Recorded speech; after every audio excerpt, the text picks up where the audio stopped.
Jadi kalau misalkan saya ditanya mana yang duluan antara branding, marketing, dan selling, pastinya kalau versi saya pasti marketing dulu. Ya kenapa? Karena marketing itu yang akan akhirnya menarik orang-orang untuk tahu produk kita gitu. Nah, antara branding dan selling, jawaban dari saya ini tergantung. Ya, tapi posisinya pasti marketing dulu. Antara branding dan selling ini tergantung. Definisi branding itu apa? Definisi selling itu apa? Kalau definisi branding dikatakan sebagai katakanlah hanya sekedar merek dan logo, maka sebenarnya branding dan selling bisa bersamaan. Katakanlah sebuah produk ketika ada logonya gitu ya, maka itu langsung otomatis terbeli kan. Hanya gara-gara apa? Gue kenapa beli produk itu?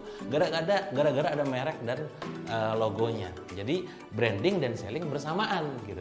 Tapi kalau misalkan katakanlah branding itu dikatakan sebagai ikatan emosional antara penjual dan juga pembeli, maka pastinya urutannya adalah marketing terlebih dahulu, baru selling, baru branding. Itu urutan versi saya. Nah, kalau bicara tentang mana yang lebih penting, tentu semuanya penting, tidak bisa dipungkiri. Bukan berarti ketika saya sekarang orang-orang mengenal sebagai dewa selling, branding tidak penting atau mungkin marketing tidak penting. Kenapa begitu? Karena setiap poin tadi itu ada objektifnya masing-masing. Yang namanya marketing itu menciptakan demand ataupun permintaan. Orang-orang yang tidak tahu jadi tahu dan minat akhirnya. Yang namanya selling itu menciptakan yang namanya closing. Pada akhirnya jadi omset di situ gitu. Hanya dari selling, itu tugasnya selling. Yang namanya branding adalah menciptakan loyalitas. Bahkan konon katanya gak hanya sekedar loyalitas, tapi sampai orang tuh sampai ngefans banget, fanatik membela mati-matian dari brand tersebut. Jadi semuanya penting, tidak bisa hanya sekedar branding penting, selling penting, marketing penting, semuanya penting.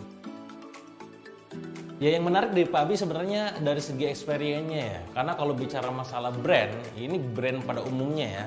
Tentang brand manusia seseorang, katakanlah sebagai seorang public figure ataupun seorang expert, yang tidak bisa ditiru kan sebenarnya adalah experience-nya. Kalau dari segi kompetensi mungkin orang semua bisa belajar. Belajar dari buku, belajar dari workshop, belajar dari yang namanya online course. Itu semua gampang dipelajari. Kompetensi apapun, mulai dari Facebook, mungkin Instagram Ads, Google, termasuk personal brand, termasuk di dalamnya adalah brand secara keseluruhan. Nah, Pak Abi ini kan karena memang dari segi pengalamannya luar biasa, itu yang tidak bisa dicontek oleh orang lain. Kalau misalkan orang lain bisa mengklaim bahwa katakanlah pembelajarannya menarik atau mungkin materinya luar biasa, semua orang bisa melakukan itu, karena itu adalah bagian dari kompetensinya. Tapi kalau sudah bicara masalah reputasi, bicara masalah prestasi, bicara masalah portofolio, ini tidak bisa ditiru. Jadi saya sangat-sangat salut dengan Pak Abi karena pengalaman yang luar biasa, akhirnya mampu membantu para UMKM di Indonesia untuk naik kelas, gak cuma sekedar selling, ya, tapi juga mampu menciptakan yang namanya brand yang kuat, bisa bikin brand dan melakukan brand activation berupa branding itu. Gitu. Nah, saran saya buat teman-teman semua yang memang pengen belajar tentang ilmu branding, marketing, selling, Anda juga bisa belajar dari Pak Abi. Ya, saya adalah muridnya tentang masalah branding. Saya pernah duduk di kelas, menyimak dari awal sampai akhir bagaimana penjelasannya, dari strukturnya, dari segi bahasa yang digunakan, dari contoh-contoh studi kasusnya sangat-sangat mudah dipahami.